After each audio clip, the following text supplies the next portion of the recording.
Exercise 11.2, question number 1. Using observation method of comparison, state which of the two angle in each of the following pair is small. यानी कि आपको 1, 2, 3 small वो pairs दिए हैं। यहाँ आपको अपनी ऑब्जर्वेशन मेथड से ये समझना है कि कौन सा छोटा है और कौन सा बड़ा। तो देखिए, आपको यहाँ पर स्मॉलर ही आपको यहाँ लिखना है। तो देखिए, ये यहाँ से पता लग रहा है ये 90 डिग्री है, और ये देखिए थोड़ा टिल्ट हो रहा है, यानी कि लेस देन 90 है, तो इसलिए ये स्मॉलर हुआ। तो angle A O B is smaller. इसी तरह से यहाँ पर देखिए, ये एरिया मैग्नीट्यूड कम है, यहाँ पर ये ज़्यादा है, इसलिए स्मॉलर कौन सा हुआ? Angle L M N is smaller.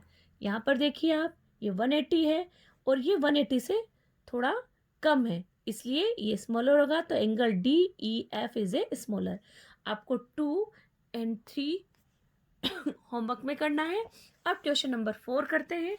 Question number 4 में classify the angle whose magnitude are given below. Question number 3 में आपको पिक्चर दी हुई थी, तो वहाँ आपको उसके अकॉर्डिंग देखते हुए आपको क्लासिफाई करना था। यहाँ पर आपको मैग्नीट्यूड दिया हुआ है, उसको देखकर आपको करना है। तो इन दोनों में ही आपको डेफिनेशन अच्छे से याद होना चाहिए बेटा। तो ये देखो 30 डिग्री, तो ये लेस देन है, इसलिए ये एक्यूट एंगल। 0 डिग्री, ये 0 डिग्री। एंगल 155 डिग्री ये ऑब्ट्यूज एंगल होगा। 21 एक्यूट एंगल होगा और 181 रिफ्लेक्स एंगल होगा, क्योंकि ये स्ट्रेट एंगल से बड़ा है, ज़्यादा है। ठीक है, इस तरह से आप इनको समझते हुए आगे कंप्लीट करना। Question number 5, how many degrees are there in. इसमें कितनी डिग्री होगी? जैसे राइट एंगल कितने डिग्री का होता है? 90 डिग्री। 2 राइट एंगल यानी कि 2 90 डिग्री, 2 मल्टीप्लाई 180 डिग्री, तो 180 डिग्री होगा, जिसको हम क्या कहते हैं? स्ट्रेट एंगल भी कहते हैं। 1 कंप्लीट एंगल कितना होता है? 360 डिग्री का होता है। 4 राइट एंगल, 4 90 से मल्टीप्लाई करेंगे और 360 डिग्री होगा।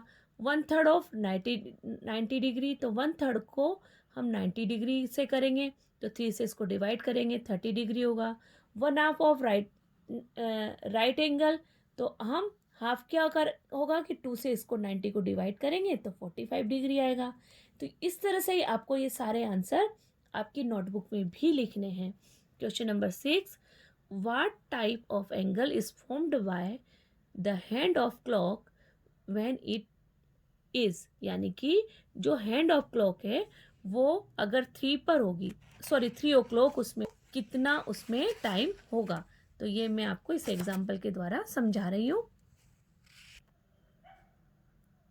हाँ बेटा, देखिए ये 2 हैंड्स, इसकी 2 आर्म्स हो गई हैं। ये आपका वर्टेक्स है, तो देखिए कितना मैग्नीट्यूड है यहाँ पर? 90 डिग्री, है ना। ठीक इसी तरह से अगर मान लीजिए 6 पर अगर रोटेट होते हुए अगर ये आती है, तो देखिए ये कौन सा एंगल बना? ये तो राइट एंगल था। ये कौन सा एंगल होगा आपका? Straight angle. इसको कहेंगे हम 180 डिग्री। इस तरह से आपको इनको ड्रॉ भी करना है अलग अलग, और आपको कॉपी में भी लिखना है। इसी तरह से आप 9 o'clock पर कर लेंगे। 9 o'clock पर भी बेटा वो 90 डिग्री ही होगा, और 12 o'clock पे जैसा कि मैंने अभी बताया था, रोटेशन कंप्लीट हो जाएगा, इसलिए वो कंप्लीट एंगल बन जाएगा। क्वेश्चन नंबर 7 में, in the adjoining figure 4 directions are indicated, state the kind of angle formed between the following direction. देखिए 4 डायरेक्शन है, north, south, east and waste.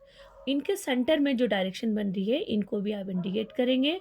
ये नॉर्थ ईस्ट है, ये साउथ ईस्ट है, ये वेस्ट साउथ है, और यहाँ पर वेस्ट नॉर्थ भी लिख सकते हैं या नॉर्थ वेस्ट भी आप लिख सकते हैं।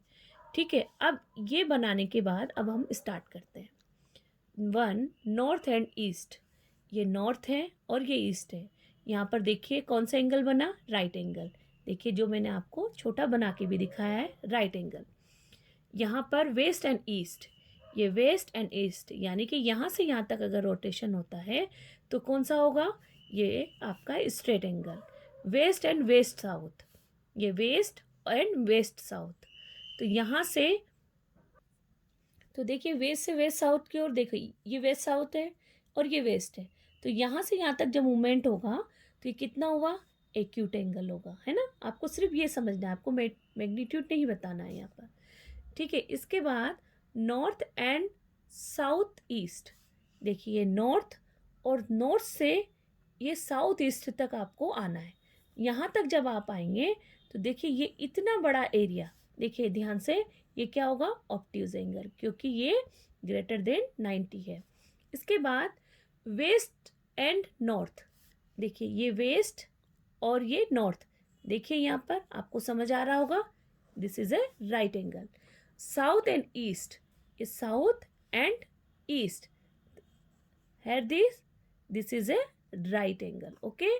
तो इस तरह से आपको ये पिक्चर ड्रॉ करनी है और आपको कंप्लीट करना है। और ये भी आज आपका होमवर्क है, using only a ruler draw an acute angle, an obtuse angle and at a straight angle. ये तो आप इजीली अब कर सकते हैं और इन सबको आप नोटबुक में ज़रूर कर लेना जैसा मैंने समझाया है। जय हिंद।